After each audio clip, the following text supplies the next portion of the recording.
Hi everyone, welcome to DudaCon Day 3. My name is Bengu. I am very happy to be hosting this session. DudaCon is all things growth for agencies, as you know. Today, this is the first session. We will be having 3 sessions from all things YouTube ads in the age of AI. And we will be talking about a very exciting topic, peak points in a new way of contextual targeting on YouTube ads. I will be joined by Andrei. Andrei is a Google is a product manager for YouTube ads at Google. I will let Andrei introduce himself. Hi, everybody. It's amazing to be here. There's not much to add to what Bengu said. It's amazing to be here. I'm looking forward to chatting with you all. Thank you so much. And also I will be joined by Joe Martinez. He is representing Paid Media Pros. He's a PPC expert, obviously, and he's right now having some technical issues, but he will be joining us very shortly. I am myself the co-founder of BuzzMyVideos. I forgot to introduce myself personally. So what we do, we focus on all things YouTube growth. So today I'm actually particularly excited about this section because I will be learning some things new on the YouTube ads side, which is a side that we do not focus as much as we would like to, because we are all things on the organic side of things in terms of YouTube SEO, YouTube growth. But I think today it's very exciting because I'm going to be learning something new. It's groundbreaking in terms of what AI is kind of facilitating, in terms of targeting, in terms of making sure to find new audiences. And I am based in London, UK. Andrei is based in Zurich, and Joy is based in Milano. But as we wait for him, I would love to know where you guys are joining today's session. If you could please let us know in the comments. I see some great comments coming in already. Hello, Matt. Oh, hello, and Daniel and the Biz Consulting Group from Houston, all the way from Houston, guys. What time is it in Houston right now? Thank you for joining us. Hans from Mongolia. Wow. Welcome on the session. Arizona, Miami, Washington, Florida. Baton Rouge. We have a very diverse crowd today. I love it. Oh, look at that. Matt says everything Duda is great. Yes, I must. Everything Duda is. I mean, look at that. I'm wearing a hoodie. I can say it. Everything Duda is great. True. I should have been more branded. I'm not as branded as you, Andrei. Oh no, come on! But I should have been. You've done your duty with the LinkedIn posts. I failed us on that front. Oh, did you? Oh, okay. Well, I mean, I did do a LinkedIn post, and on brand it was AI enabled, just as my background is. So we're doing our best. Look, shall we wait for Joe a couple of minutes, or shall we get started and wait for him to come in? Because I got not a ton of slides. I'm hoping that I think we should just get started, and then when Joe comes in, we could do another kind of like round of introduction for him, and then we will loop him into the conversation. What do you think? And we can troll him for failing. Exactly. Because we were because like for clarity, it's not like he is a no-show. We were chatting with him for 15 minutes before they started, and then suddenly everything went dark. Well, it happens. It happens. Welcome to the internet. Yeah, 1 minute before the session started. It's like sometimes technology fails us, but it's okay. So yeah, let's go, Andrei. Let's talk today about the times when technology helps us. So hello again, everybody. Hello, DudaCon. I'm Andrei. As Bengu said, I work at Google as a PM on the YouTube ads team. And it's amazing to be part of DudaCon this year. What a treat. I love working with this team, and I'm super pumped to have the chance to be with you all today. Bengu, I was so excited to meet you when we were prepping for this, and Joe as well. I haven't worked with you before, and I'm so looking forward to talking to you about this topic. And thank you so much for making the session possible. Let's get to it. Likewise. All right, well, let's get to it. But let me start with a question. By the way, Bengu, I love the fact that you're going to be learning stuff today. So I'm hoping we're going to have quite a conversation. Indeed. Drop your answers in the comments. and sort of feel free to engage with us. We're seeing some of your comments. I'm keeping one eye on the comments feed as well. But tell me this, in our world saturated with noise, like everybody keeps talking about, I don't even need to go there, social media, breaking our brains. But in particular, when you think about it in terms of advertising, when the world is saturated with noise and messages, are your clients truly cutting through? Now, what if I told you that the next frontier of advertising isn't just about what videos people watch, but actually about the moments in those videos and the way they resonate in a special way? What if? So today I'm here to share how Google's cutting-edge AI is literally transforming YouTube ads to deliver moment-level precision. And we'll talk about it in quite some detail, and you can ask me lots of questions what this actually means. To me, when I started working on this was mind-blowing. So moment-level precision, allowing you to connect brands at the precise peak and drive unprecedented return on investment. Before we get to that, let's check the pulse, right? And get some more life in the comments.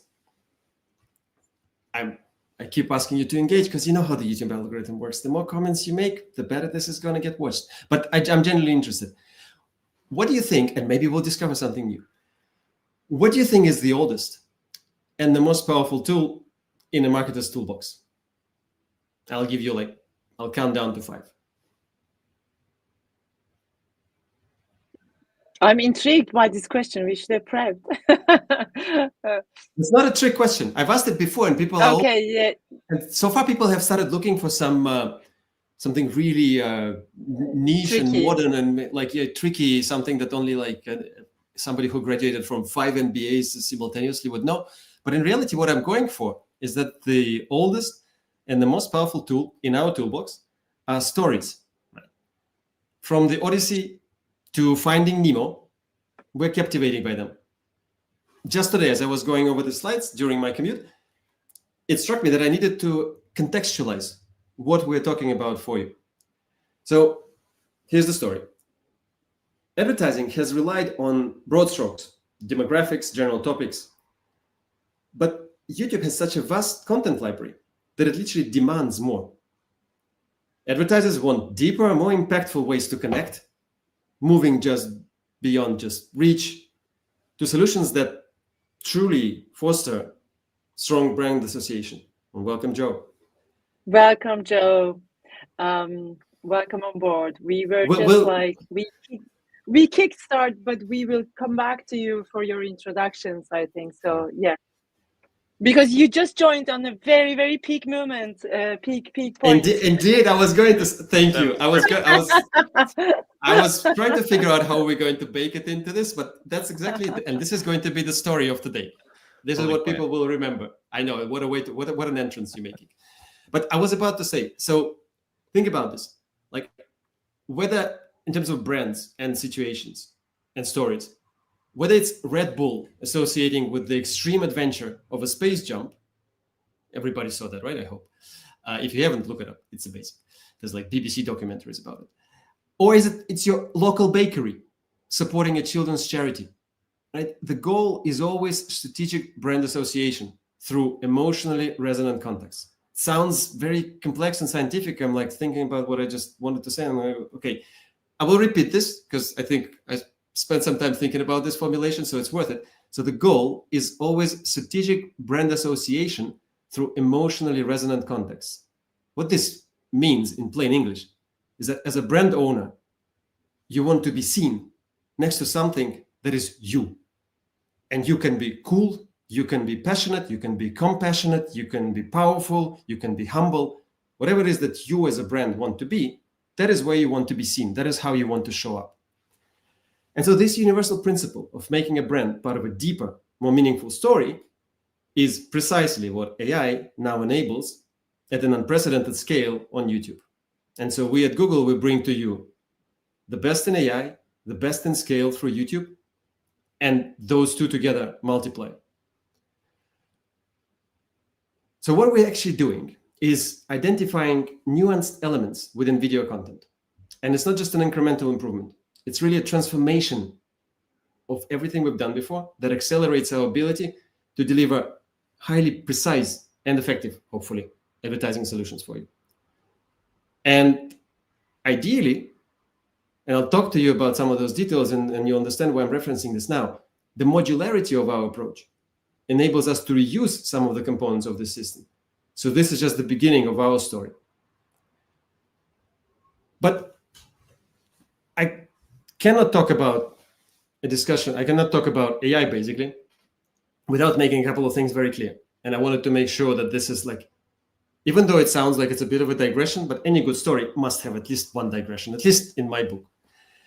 So, and this is a very important one. As we push the boundaries of AI in advertising, and by our, I mean everybody at Google, our commitment to ethical AI is paramount. And it's not just about what we can do, it's really about what we should do to ensure responsible innovation and maintain trust with our users and with our partners.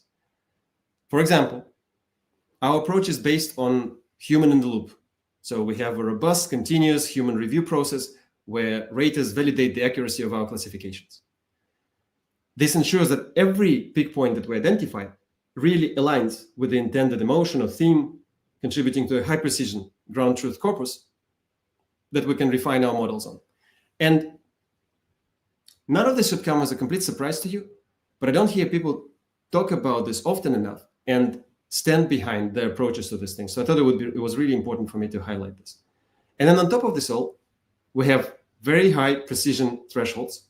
Our models must achieve a certain level of confirmed precision through human evaluation before their results are made available. This obviously ensures the quality and reliability of what we're doing. Finally, with everything with YouTube, I'm sure I'm going to say this and then comments will explode with counterexamples, but at least in terms of our intention, is that brand suitability is ingrained in everything YouTube does, and it's ingrained in what we call our taxonomy. So in plain speak, our taxonomy are the actual themes that you're able to target using pick points. We focus on broadly defined positive themes. We consciously avoid negative sensitive connotations. We implement strict filtering for violent, sexual, expletive content. So we take care of all those things for you. Again, if you ever catch us not living up to those standards, please give us feedback. But I'm super focused. I keep saying we, it's of course we, but I can say this for myself. I'm super focused on making sure that this is the case. Right?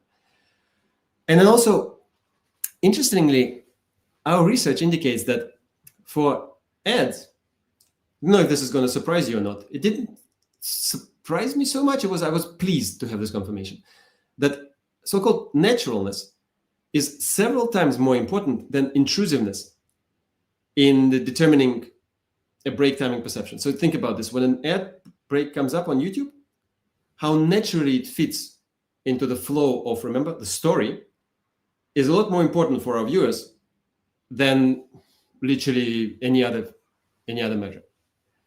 So nobody wants poorly timed ads. And Pick Points aims to deliver ads that feel relevant and less disruptive by aligning with the flow of the content and by enhancing, well, hopefully contributing to enhancing the overall viewing experience. So let's get to it. What is it? Pick Points. Pick Points is our next generation contextual advertising solution, which we actually revealed earlier this year at Brandcast in the US.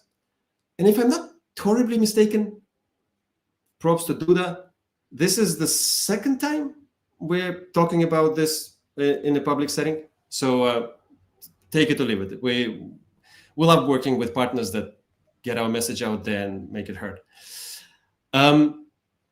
Pick Points uses Google's AI to identify peak segments within videos. I mentioned this briefly before, it bears repeating. So we look at peak segments, literally sort of a duration of a few seconds. These are specific moments that focus on positive themes. I mentioned positivity before, but this positive, what are they? Like they can be victory in sports. They could be joyous moments associated with family, with friends, stuff like this.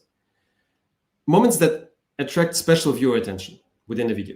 One important point about them is that they must stand out. You can imagine a video that is generally positive, generally friendly and sort of uplifting, but within it, there's this moment which makes you feel special. And those are the moments that we're looking for and trying to match with the advertiser's needs. This is what we call contextual targeting 2.0, right? A shift from keyword, topic, channel targeting to really deep, nuanced understanding of video content at the moment level. And that keeps me, I don't know if it keeps me up at night, but I've been working on this for months now, and I'm still as excited about it as on the first day, because it still blows my mind every time I remind myself that this is what we're actually doing. I don't know, like maybe everybody has got very jaded by what AI can do now, enable us to do. I'm still super pumped by it every day. We're starting, so for clarity, now we thought boring stuff, but it's like some, actually probably for many of you, hopefully, this is quite important stuff, because it allows you to figure out, okay, this is all very cool and fancy and next level, but like, what does it mean for my specific strategy? So the next couple of things should hopefully be quite useful in that respect. So we're starting by enhancing the offering on YouTube Select. If you don't all know exactly what YouTube Select is, A, Google it, B, I think our amazing team behind the scenes will now throw up a link into on the screen, and then we'll obviously leave it somewhere in the comments and the description so you can access it, but it's easy to find. So just Google YouTube Select.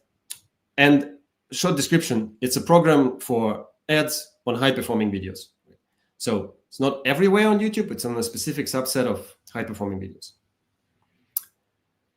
We start by enhancing YouTube Select, and we define a range of positive moments to optimize the placements.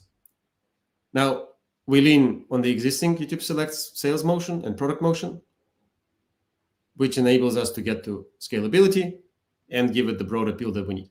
What it means for you is that you're starting with a familiar user interface, basically, when you're creating your campaigns, and a well-understood buying journey as well. So we certainly have ideas about enhancing your controls and getting more input from you during that journey.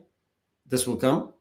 But initially, you'll be able to sort of start creating campaigns using peak points, and I'll talk a little bit about exactly when.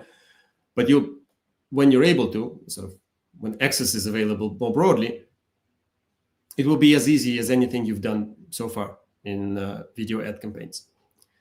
The long-term vision is to turn peak points into something that is actually even more tailored to your ideas specifically. I don't know if this thought has already occurred to you as you were listening to me, like, but can I target my themes? Can I target what I want? You can't now, but we really want you to be able to. So the advantages are clear. You can align with high precision. You can achieve strong brand differentiation. You can have like completely new creative strategies when you know that you don't just control, to the extent possible, the content of your own creative and the overall campaign. You control where that creative is going to go. What is it going to appear next? Remember the story within which your creative will tell its own sub-story. Remember, like, I mean, and there's a link back to the beginning of this. With me, it always happens. I said that with making a digression, and any good story has to have a digression. Your ads can become these welcome digressions in somebody else's amazing story. It's a vision. I don't guarantee this happens every time, but I think that's the vision that keeps me super genuinely excited about what we're doing here. Now, details. Again, back to how you're going to be able to use this. Our early access program is starting later this year, limited to a small number of advertisers, targeting viewers in the US and a few countries in English. Gradually, we will expand this early access to a few other major markets in English at first. And we're very bullish on pushing to videos in other languages as early next year as we possibly can. I'm very optimistic about it because genuinely one of the main value propositions of Peak Points is that we're looking at the content of the video. So to a certain degree, it is language agnostic and language independent, but we want to be super cautious and super conscious. You know how I talked about human in the loop, about the cultural context and the connotations, and what looks like victory in sports in one culture might not be completely appropriate in a different culture. We want to understand all that very well before we kind of go, hey, yeah, not that everybody can use this. But we are excited by this challenge and we will work on it. And so make no mistake, we will definitely give it our best shot to make it happen. Measurement. I'm sure some of you at least, which are sort of of a similar mind to me, are like, okay, this is all nice and good, but I'm just gonna, this is all nice and I'm gonna maybe pay a little bit extra to make it happen, but how am I going to know that it's working? So we're using a brand new metric for this. It's called brand association, which refers, I guess it's reasonably obvious what it refers to. I'm still going to say it. Refers to the degree to which consumers connect a specific brand with a particular attribute or concept. Right? And for many brands, fostering these positive connections is a key strategic goal. So hopefully this is connecting and resonating with you as well. By aligning with themes like moments of wonder, big moments in sports that I mentioned before, or even gaming, right? You can build brand equity that you can't build in any other way. This deep contextual relevance and alignment helps amplify your message, enhance memorability, and should lead to increased ad effectiveness. And to measure the effectiveness of building brand association, we offer you brand lift surveys, which employ tailored questions to gauge the connection between a brand and specific concepts. And we will also be introducing the brand shift metric, which quantifies changes in perceived brand associations over time. And then on top of the data that we give you, I would encourage you all to knock yourselves out and come up with all the best ideas that you can think of. So this is truly precise and nuanced brand storytelling. What does it mean for you as marketers? It's about delivering unmatched impact. It significantly enhances brand association and memorability. You're aligning your ads with the most resonant moments in content, and your brand becomes intrinsically linked with those positive concepts.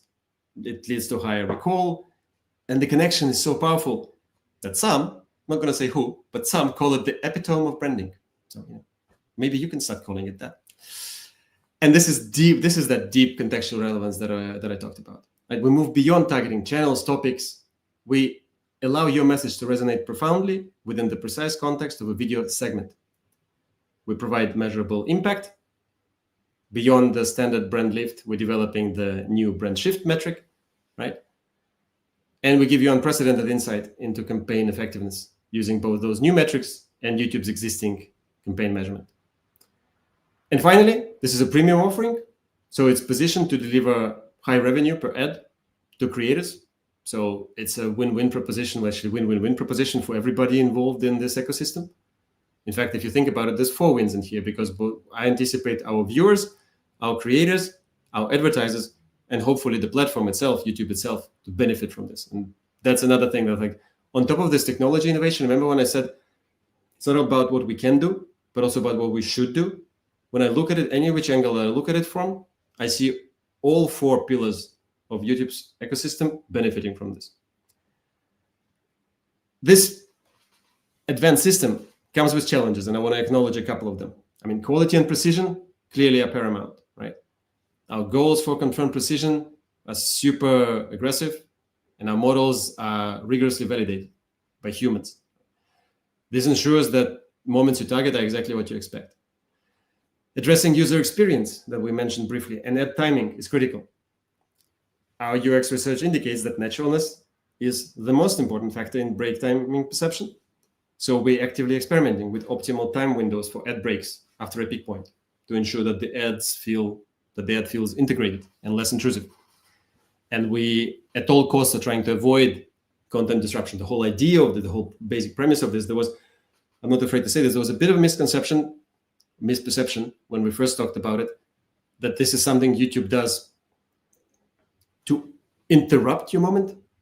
Nothing could be like further opposite from what we're trying to do. The whole idea is that we let the moment complete and then we take a digression. It's just as when you're telling a story. You don't cut yourself off mid-sentence. You finish it and then you go, but that reminds me. And but that reminds me is when your ad comes in. Then I haven't mentioned this yet. This is, I guess, as good a time to mention this as any. Another feature that we're introducing in parallel with Peak Points and will be exclusive to it, at least for now, is the Ad Notify feature, which introduces a subtle banner that appears briefly after the peak point and before the ad, specifically designed to align the brand message with the content without disrupting the viewer. And then, of course, finally, brand safety. It's always a top priority here at YouTube and in YouTube ads specifically. So we rigorously exclude any kind of content that is inappropriate. And finally, I've shown how PickPoints is hopefully transforming advertising, moving towards a world where your brand can connect with audiences at precisely the right moment. But our journey of innovation doesn't stop here. Not only doesn't stop here, in many ways, this is where it begins. We believe that the true power of PickPoints lies in its ability to adapt and expand to new valuable contexts as identified by you. PickPoints represents just the beginning of a long-term vision where AI-powered video understanding enables targeting any specific context within a video. I don't know exactly how far away we are from that vision, but that's a vision that truly inspires me. The possibilities for tailored brand storytelling and truly relevant ad experiences become almost limitless in this context. So I pose this question to you. In a world where you could target any video context, what would you like to target? Think beyond existing categories. Imagine aligning with specific subtle feelings, niche events, unique narrative arcs within videos. Your insights are obviously invaluable to us if you feel of a mind to share them with us. This direct feedback will fuel our continuous taxonomy iteration and will guide our future feature development, ensuring that PickPoints evolves to meet your most ambitious marketing goals. I welcome you to build contextual targeting 2.0 together with us, a future of truly deep and impactful brand connections on YouTube. So please reach out to your Google team or let me know your ideas now in the comments and the chat. Let's build the future of advertising together. With that, I'm done. Let's have a conversation. Oh, well, that was mind-blowing, because what I'm hearing is, as you mentioned, from storytelling or like connecting with your audience from a storytelling point of view to now almost decoding emotional context in videos and being able to target that contextually with brand association. What a world, what have we come to? Maybe, Joe, this might be a good way to kind of loop you in, because you've been obviously working on the paid media side of things. How do you see this new development from your perspective? From my perspective, when I look at all things organic, we always talk about emotional connection, being authentic, content that drives that authenticity. And now the two worlds are colliding, and I would love to hear your thoughts and also a little bit of your introduction. And then, Andrei, I have loads of questions for you, and I love the fact that you did open it up to everybody to build this together. Wow, what an impact on the audience! Thanks, Duda, again, for having, like, for building something together. Yeah, that's it. I appreciate. Let me join in through my technical difficulties. I said I'm coming from the advertiser agency side, and I've been doing YouTube ads for almost since the beginning, since they started. So in my end, I have so many questions, but I know there's been some. I've been watching the chat too. There's questions coming from there. So I mean, from my perspective, now that for the past couple of years, video has been pushed into several different campaign types. We can still create our standalone video campaigns. Video is now in Performance Max. Video is now in demand gen campaigns.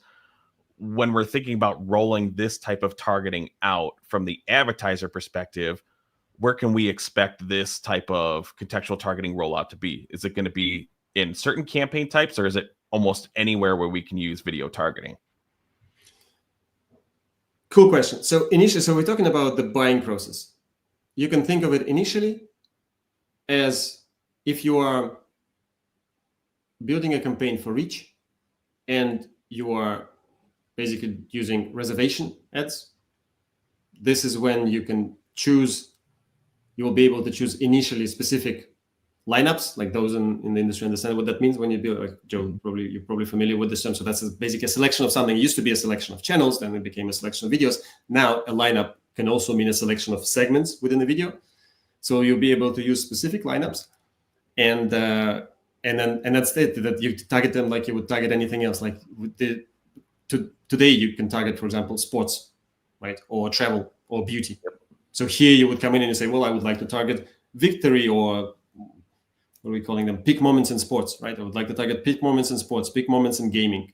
I would like to target we have a lineup, hopefully nothing changes, called Feel Good Vibes. So if you just want, if that's the kind of thing you want to experiment with, you just come in and say, yes, this is that thing that I now want to target.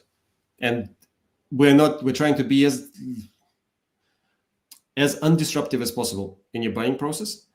We do have ideas in terms of like, where can this all lead us in the future? Can this become a layer in any kind of campaign? Can this become available more broadly? We have to think about this super carefully. So we're starting, as I said, with a reasonably small, very transparent selection of themes that you can target. It's on YouTube Select, and it's on reservation. Okay. And I assume YouTube Select being a select group of kind of like obviously content, or it's like, and it comes that like that brand safety element into the YouTube Select, if I'm not wrong, right? Exactly. It's an So extra YouTube, layer of, yeah. YouTube Select enables us as a smaller team working on this to lean on the excellent work already done by that team to introduce brand safety. We are, I must say, we're also at the level of our exploration of the videos. We also try to figure out like what else beyond just brand safety do we want to exclude and not focus on.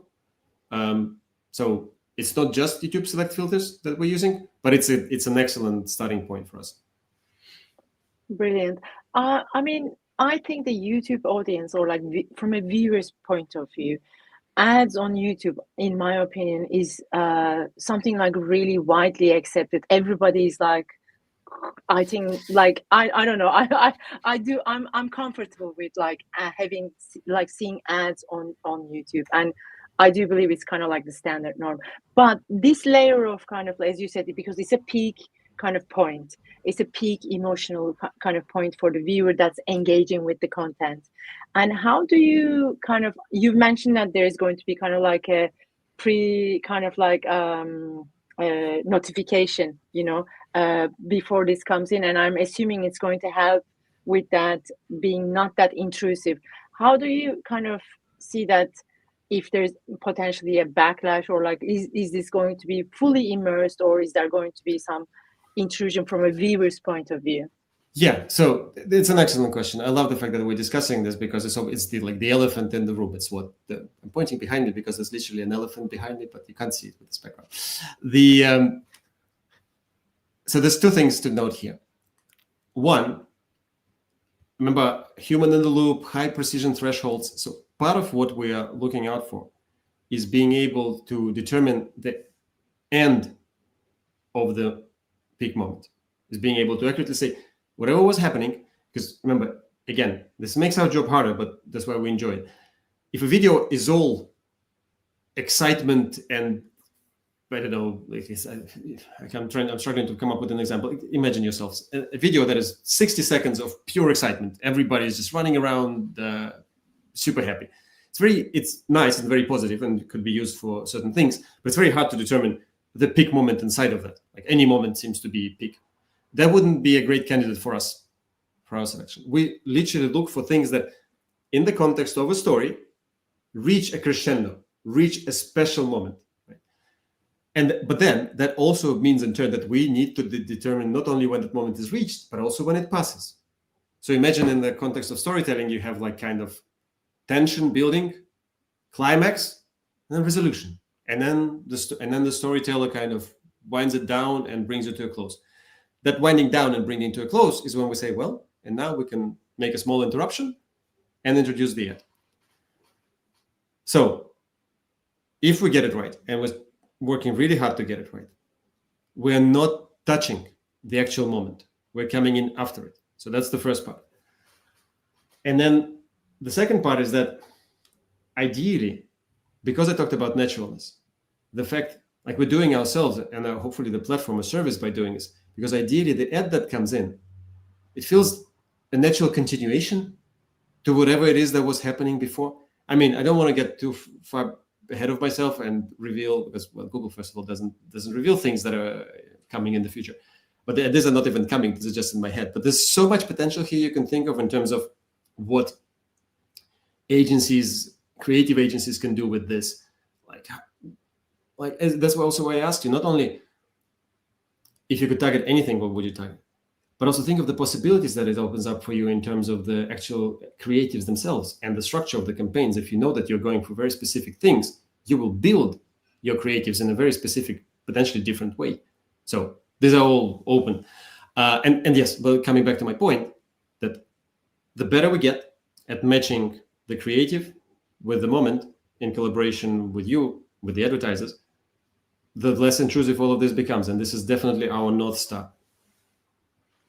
In terms of like beats of content, it really reminds me of kind of going back to like TV advertising. You know what? Yes, thank you. Yeah, how TV scripts are written. You know, the writers of a TV show know where the ad breaks are, and they write for certain elements so certain parts of the story can stop where an ad or commercial break would be. Just the difference is how this is updated for us is that we'll be able to create content to hopefully better match those types of events. I love it. Exactly. So yeah, I think that comparison is amazing. And I think there's two things that make YouTube really stand out when you compare it to sort of classical TV shows, although I'm as big of a fan as anybody. But when you think about it, this is really differentiated. So number one, you as a sort of screenwriter or the showrunner, you have to think about those ad moments. Whereas the majority of YouTube creators, some of them, the really advanced one, probably do. And YouTube has even a feature where creators can suggest their own ad breaks. However, the vast majority of us, run-of-the-mill storytellers, we don't think that, oh, and now will be a pause that will enable advertising. And this is going to be a moment that's associated with this and that. You just tell your story, right? And so we take it on ourselves to ease that burden and do that job for the creator. Hopefully it works. That's number one. And the other thing on TV is that, yeah, you can kind of, in the, whatever it's called, the run of the program, you know where your ads, I guess you negotiate for where your ads will show up, and you know kind of what you're buying. Are you buying halftime in a football game, or are you buying like a break in the news reel? But you don't, like in those news, you don't know what they were just talking about. Were they talking about opening a new kindergarten or another bomb exploding? Like, that's not up to you. So your ad can completely just, deflate if it's exactly the opposite from what was just discussed. Whereas here, you have that control. Yeah. So, and then that's better. And seeing some of the other comments too, it's like I think people are more accepting of YouTube ads. I mean, it's been on there for a while, and even from the advertiser perspective, previous presentations I've done, it's like ads aren't annoying when they actually speak to people in that certain moment.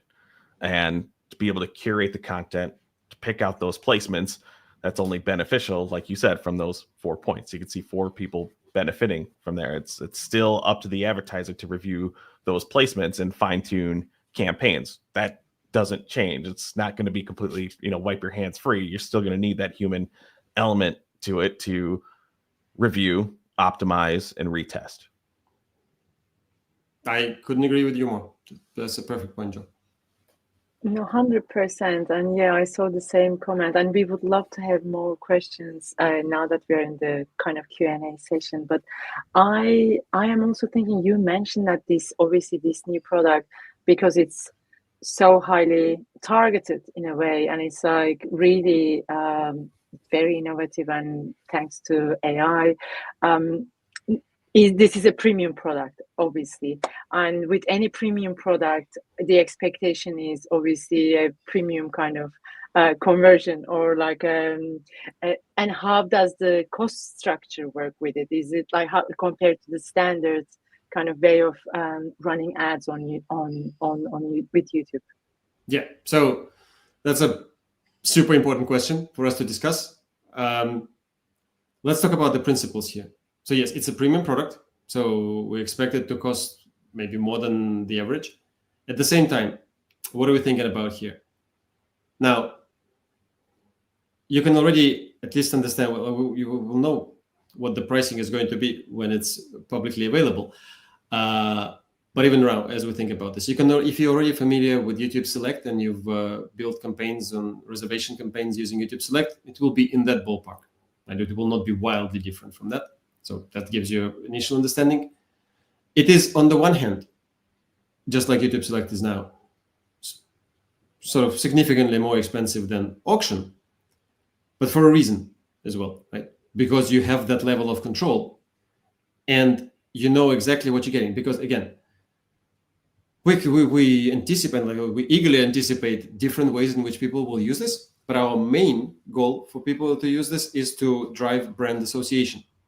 So you are, I don't want to mention any brands, you Duda, right? You Duda, and you want to be associated with innovation, ease of use, any of those things, right? Speak innovation, for example. That's not something we currently make available, but if we ever would, you can measure it very specifically. You wanted YouTube viewers to associate your brand with innovation. You run a campaign, you will have your answers within like whatever time the campaign ran. When it's over, you'll have the answers. Did this have an impact? Did this not have an impact?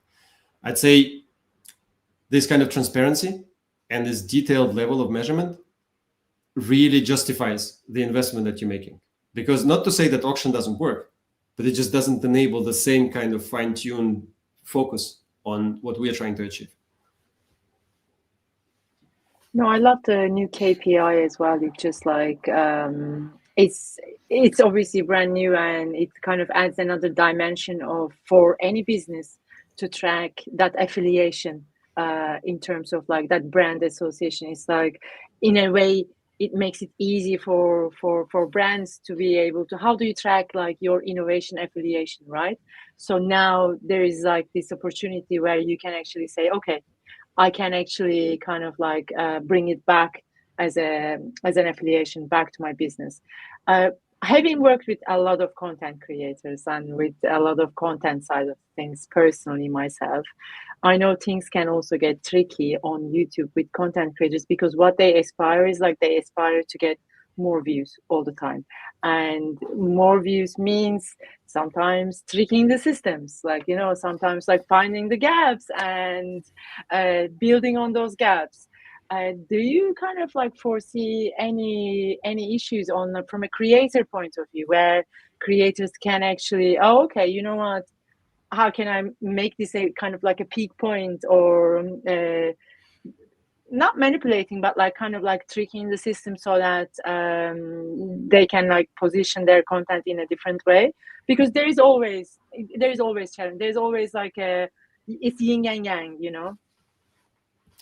It certainly is. All of my experience at Google was one way or another associated with systems and the way people interact with those systems. Some of them surprising. We had a conversation about this just before this started. We shall leave that conversation secret and a mystery to everybody. At the same time, so let's think about your question. I love it, by the way. It's like the way you're thinking about this is, first of all, very astute, right, and going to the core of things, but also it enables me to talk about something that is super important for me.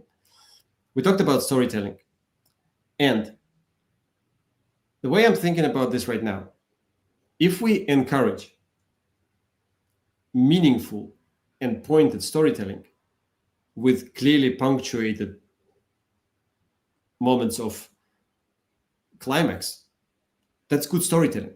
That's what storytelling is supposed to be. That's how it should be. So if we incentivize creators to be more like that, to build up tension, to create resolution, to show outcomes, to whatever they are, right? From that perspective, I would say, I mean, good luck to them. This is great. This sounds like they're going to be making better content because of it. And I'm sure, again, I'm saying this, I'm not because, first of all, I'm not directly involved with creators. I'm talking about this more as maybe out of personal experience. Best creators out there already know this. And I think my ambition, and I would be a super happy PM if our feedback from creators about this next year will be like, oh, that worked out super well for me. Like, you know, the stuff that I'm generally doing, just this fits very naturally in that. That would be the highest compliment that I could have paid, like that we are able to find moments in those videos that the creators naturally position it, just because that's best practices for content creation. And if we're talking about gamifying this, I'm still thinking, I mean, hopefully our trust and safety teams will be all over this. I can't immediately think, like if you can think of some, if folks in the comments can think of some really interesting and creative ways to get unfair advantage out of the system, let me know. But I can, like on the surface of it, it's a targeting mechanism, right? It's as if I told you, okay, you're now able to target sports on YouTube, which you can, but imagine you couldn't before. And you're a beauty and lifestyle creator, and you go, oh my God, now you can target sports. Now I will abandon my beauty and lifestyle blog and I will create a sports blog instead. Like in theory, yes, but in practice, does that work? How would that work? Like, you know, I don't know. So good question. And I love the fact that it encourages us to think about storytelling and encouraging impactful storytelling.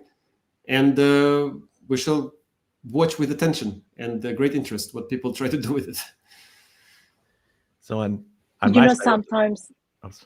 Oh no, sorry. Go ahead. No, sure. It says I'm looking at it more from, we have a lot of clients who, yes, they all say we know brand building is important and everything, but at the same time, we know they're going to ask eventually, what did I get out of this? Even though they're looking to build their brand. So I think one of the best things that we do if you're spending a good amount on YouTube is to run brand lift studies to see how this additional awareness are more people coming back and searching for your brand? Are they becoming subscribers to your channel? Everything.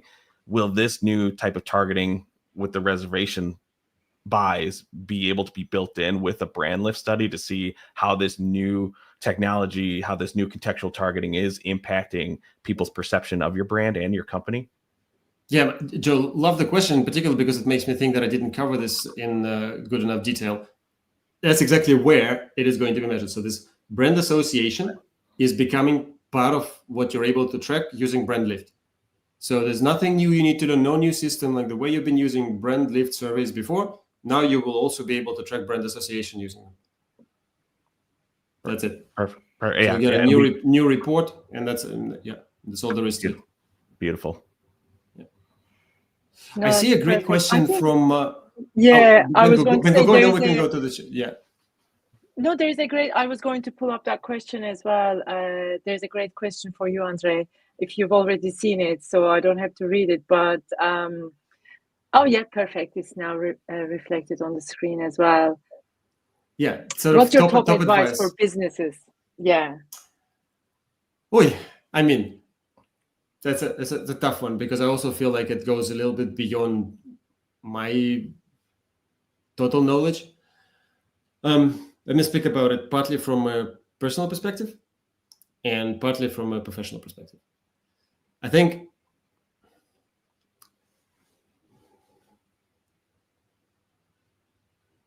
you should not be, this is going to sound weird, but you should not be thinking about starting to use YouTube. You should be thinking about what your business goals are first.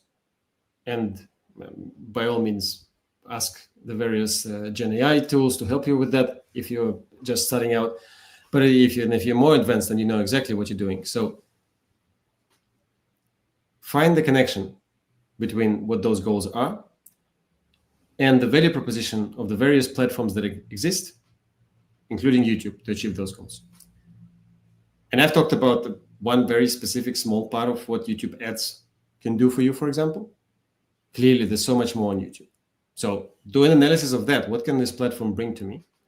If that matches your goals, I guess that's my advice. Like that's the first piece of advice. See how the capabilities of the platform that you're thinking about, that you're considering, match with the goals of your business. That's number one. And that's more generic sort of business logic advice than anything specific to YouTube.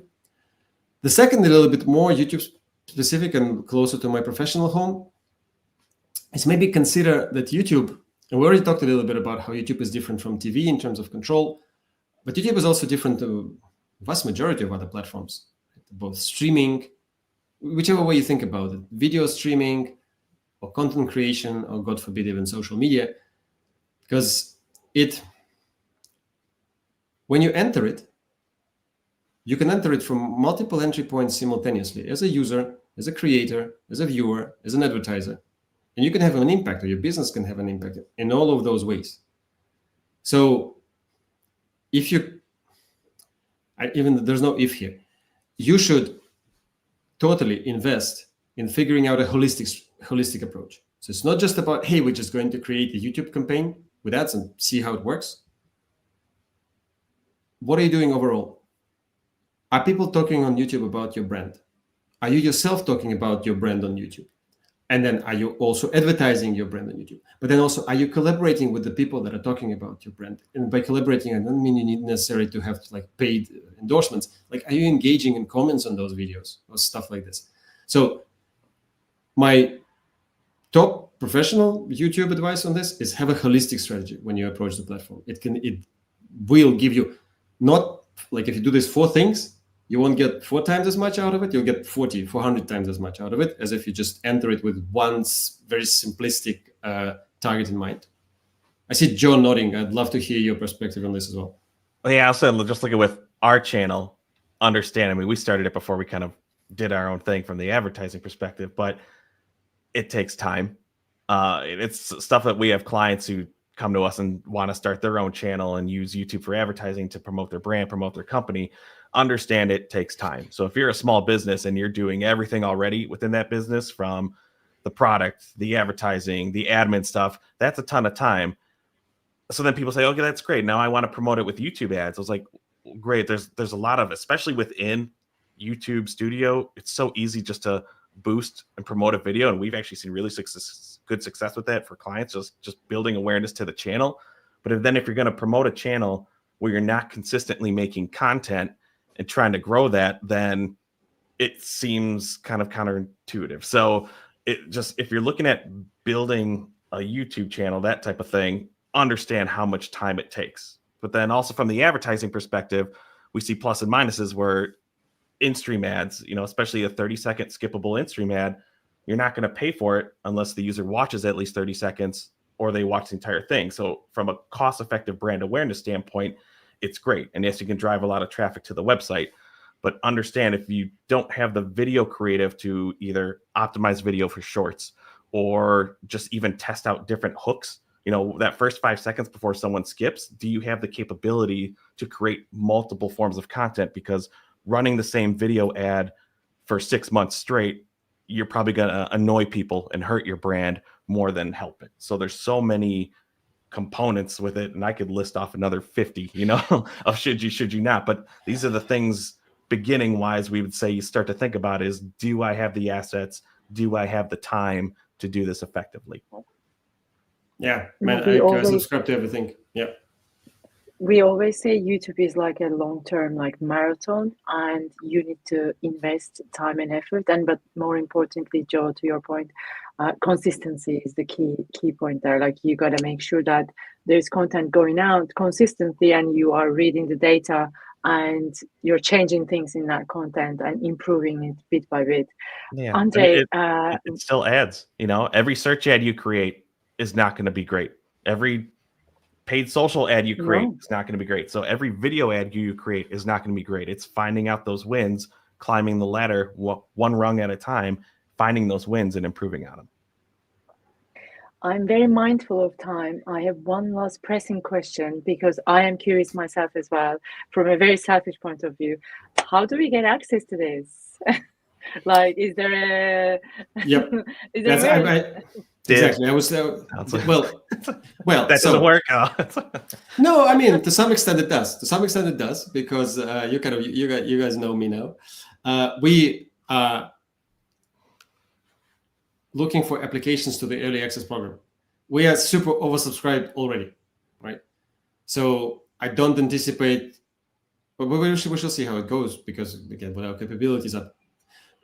I'm coming back to our principles with being, given that this is AI-based or AI-driven, we're being super cautious and super conscious as to how we approach this. Therefore, we don't say, "Yeah, everybody just come and use this everywhere."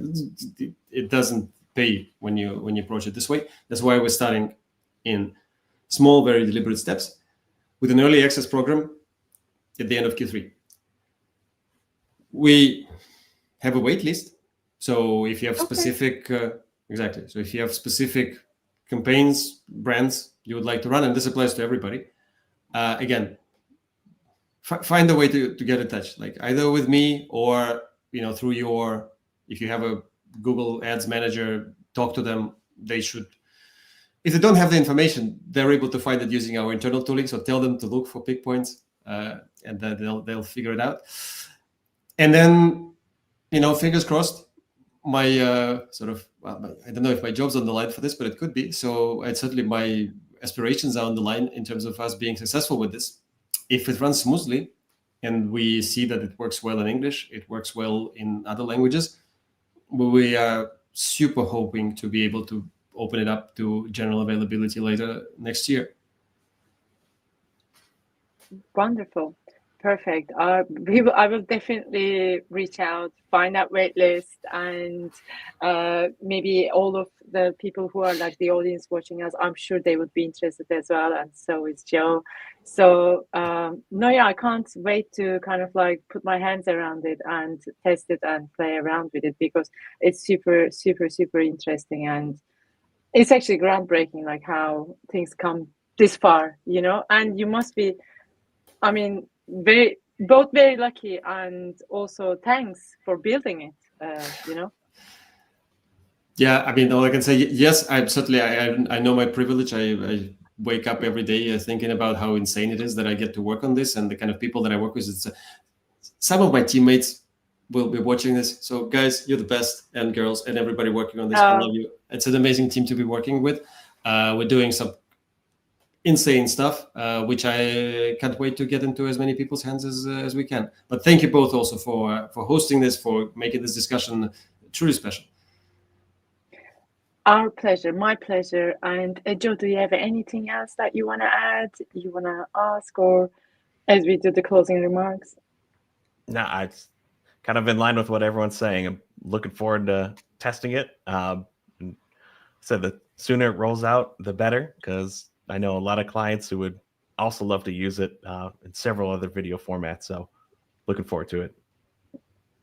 Well, there's already kind of like building up some demand here. Again,